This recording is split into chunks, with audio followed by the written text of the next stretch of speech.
Hey everybody, my name's Alex. I'm an old man playing video games badly, and today I didn't kind of plan on this, by the way.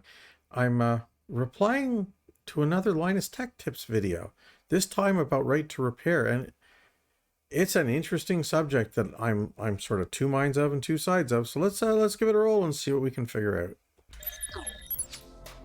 Old man playing video games badly.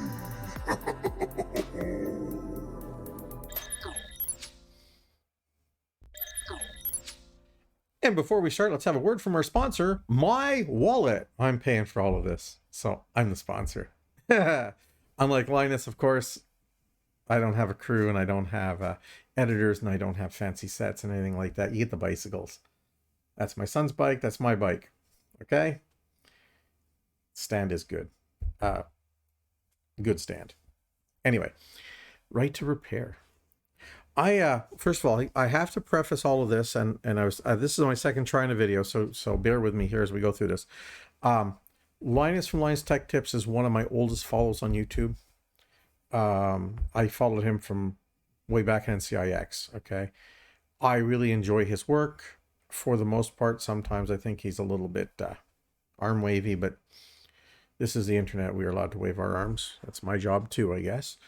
And at this point, I really do think he's doing a really good job, and he's going a lot deeper and a lot more honestly into things.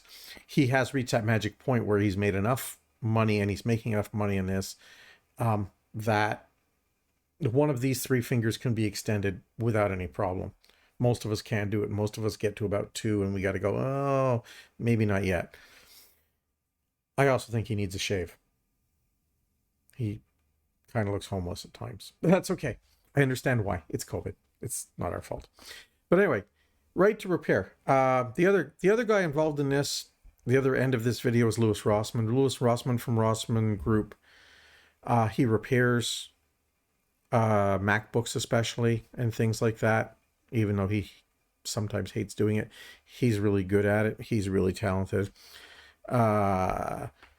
We know more about PP3 V1 Hot or whatever it's called for the power up of these boards than we ever should know because of Louis, and I appreciate him, and I do think Louis is a really cool dude who's dealt with a lot of life and has done really well. I am a big supporter of right to repair. Let's get that out of the way right away. I do believe we should be able to fix the things we own within reason. I was involved in the automotive industry and the car rental industry. And of course, when you have 1,000, 2,000 cars to fix, right to repair becomes an issue just purely from cost. But I also learned a lot during the time that I did that about a thing called product liability and vicarious liability. Vicarious liability, basically, for want of a better description, is that theory that even if you are 1% liable, even if for a whole product, the failure of a product comes down and there's 20 companies involved and you are the 1% of the problem, if you are the only one with money, you can be the one that ends up paying all of the settlement, even though you are only a very small part of the problem. US especially, but Canada as well, and many other places in the world do have problems with liability lawsuits and responsibilities and things like that. And I bring my personal example here. My 19... I'm trying to think how old this thing is. Anyway, 5-year-old, I think. Samsung Edge S7. Great phone. I would never buy another Edge phone like that because there's reasons. It's on its second screen and its third battery, and none of them are replaced by Samsung for a completely different reason. Price being a little bit of it, but not really.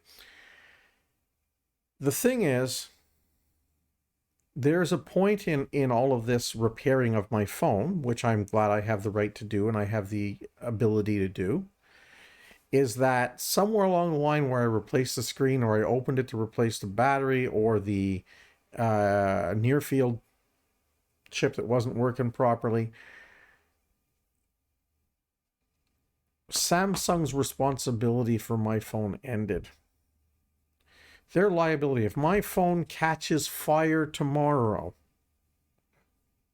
no matter the cause, I do not believe that Samsung should be responsible. There's a point where they can't be. I screwed with my phone.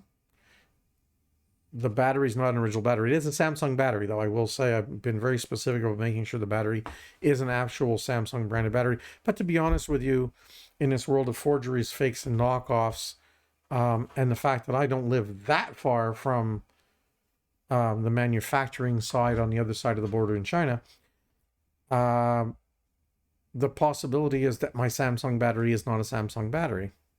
My possibility is that my Samsung branded screen is not a Samsung screen. I believe it is, but I wouldn't give you 100% on it. It's an oddball screen, so I'm assuming maybe. But there's a point where if I want to fix it, it's fine. If I want to fix it myself, it's fine. But there's a point where I've cut Samsung out of the discussion. So one of the things that comes with the right to repair, unfortunately, needs to be limits on liability. Limits on liability to the manufacturer. Once you've started to screw around with the product and fix it yourself, there is a point where, the line is drawn. When you talk about how much it costs to fix a phone, if I go to Samsung here in town and I want to replace the battery, it's probably going to be about $100 US, if I remember correctly. I don't remember because it's been a couple of years since I've had to do it, but and I can get it done for quite a bit less. The battery itself is, I think, $20 US, give or take. And somebody around here to do it's probably another $20, so I can do it for about $40. But the thing is, in doing that, I've taken Samsung out of the equation.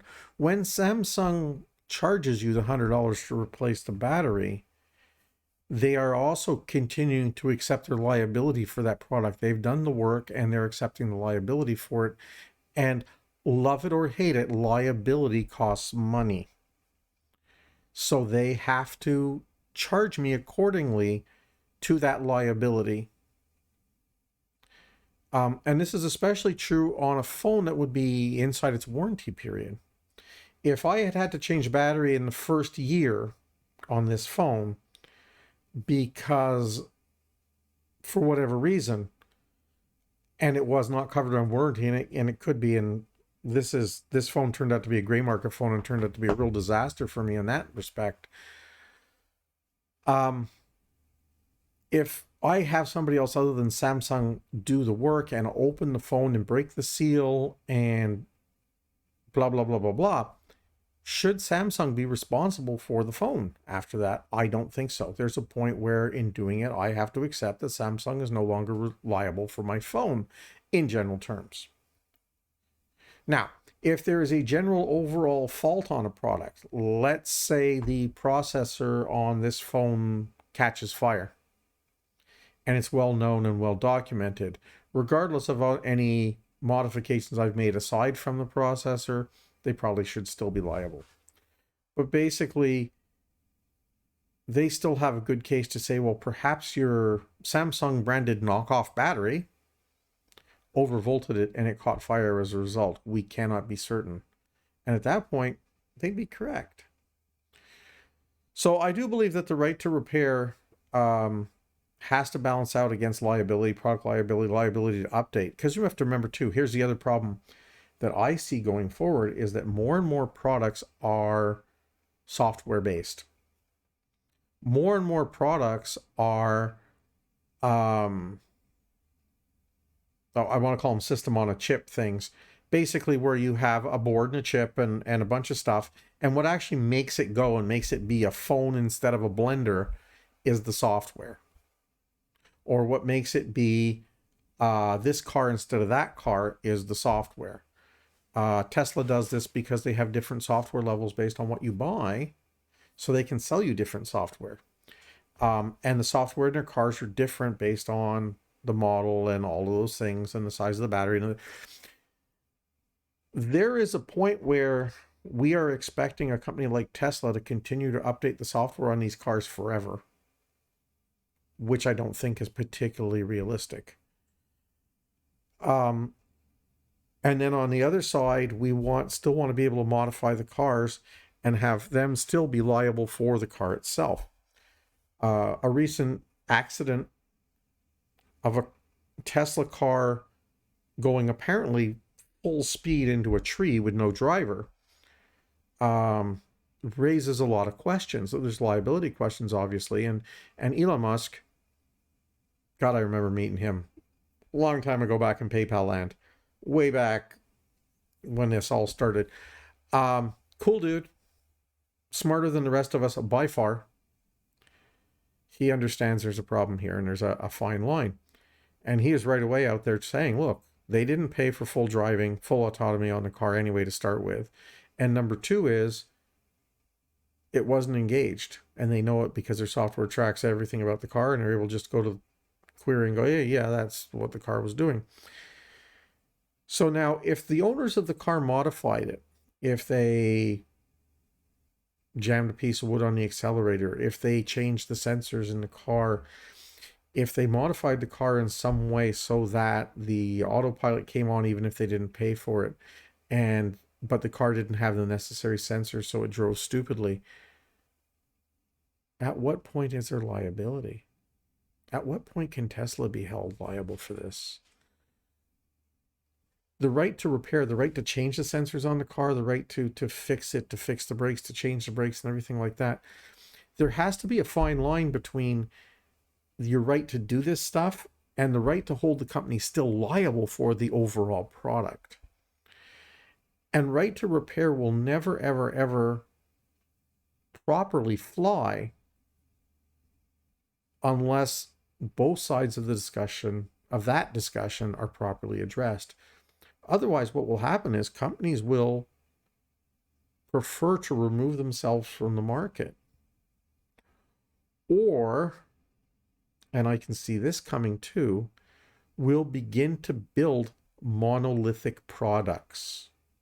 So your cell phone, instead of being a screen, a circuit board, a battery, and that, will instead end up being a screen with a battery integrated through it with all of the other stuff attached to the screen in a manner that you cannot take it apart anymore, that you can't do component level repairs because it'll be all integrated into one blob in a manner where repairing it is impossible. And more it's getting closer to that because there's less and less shit inside these phones. I mean, even you go and look, and if you watch Louis Rossmann repairing a MacBook Air or a MacBook anything for that matter, you can see in the generations where there's less and less and less and less stuff inside of these things. And that will continue as more and more things become SoCs. There was some discussion, I believe Linus even was talking about it, the idea that the motherboard will disappear and the motherboard will be replaced by single chip processors, RAM, GPU, everything in a single blob that you basically has a connector on the back of it or goes onto a little panel board that has the connectors on it, and that's it. And your whole PC, everything disappears down to this one little blob. And that's not going to be fixable. Love it or hate it, that's not going to be fixable. And that's going to be what's inside your car, and that's going to be what's inside your phone, and that's going to be what's inside your web-connected Internet of Broken Things blender. And that will be that. And it'll be really hard. Most things will not be board level repairable because there will not be a board level to repair. It will be 7 nanometer level, and everybody, including Louis Rossmann's of the world, will not have the equipment to go in there and shave a chip down 7 levels, fix it, and then rebuild it back up. It's not going to happen. So, right to repair is very, very important. I particularly think I like farmers, the right to fix their tractors and things like that. It's really, really important. But I think it's more important, first of all, is to make sure the liability issues are dealt with, but also, secondly, perhaps to require manufacturers to make these parts available so that if you make a phone, as an example, under the current circumstances, that Samsung or whoever that makes the phones is required to have in each market a warehouse or a facility or a process by which you can order and purchase any real Samsung product. So if you want a real Samsung battery or a real Samsung screen or a real whatever, down to the little backing plates or the screws or whatever like that, that you can obtain them, and they must maintain them for a period of, say, 10 years or 20 years or whatever we want to talk about. Automobile manufacturers have avoided a lot of liability issues by making sure that they have the parts available for their cars for years and years and years and years to come. It's not unusual for you to be able to go into a long-established Ford dealership that may have old inventory and go in and look for parts for your 1992 Ford Mustang, and they have 3 of them in inventory. You know, the parts are around.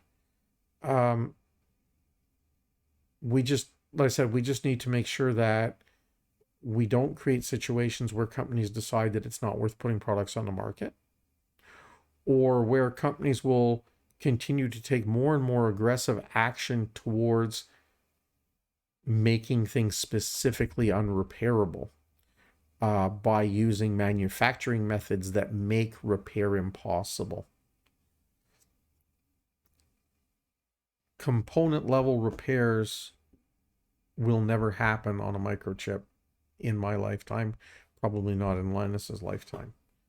The method by which chips are layered makes chip level repair a real impossibility. And more things are going on chips. So like I said, you know, if you imagine your PC, instead of being a motherboard and an SSD and all that stuff, instead it's one monolithic blob of black that has, you know, a 1 terabyte drive in it and 64 gig of RAM and a 60 core processor and a whole 9 yards in this one little blob. And you basically just air cool this blob, and it's got a little circuit board at the bottom it plugs into with a 25,000 pin socket, and you just have a whole bunch of sockets on the end of it. You could probably replace the sockets, and that'd be the only thing you could repair, and everything else will be this one little monolithic blob, and it'll be done like that so that you can't fix it, so that there's never a question of liability. It's complicated. I wish right to repair was a simple thing, and it's not. So, anyway, it's a bit of a long video, but thanks very much for watching. And personal message for Linus and for Louis, if you ever watch this. I doubt it, but here you go. Keep up the good work. I'm really serious. I support you guys 100%. But if you want success with this project, you got to make sure that you cover all the angles so that there's no way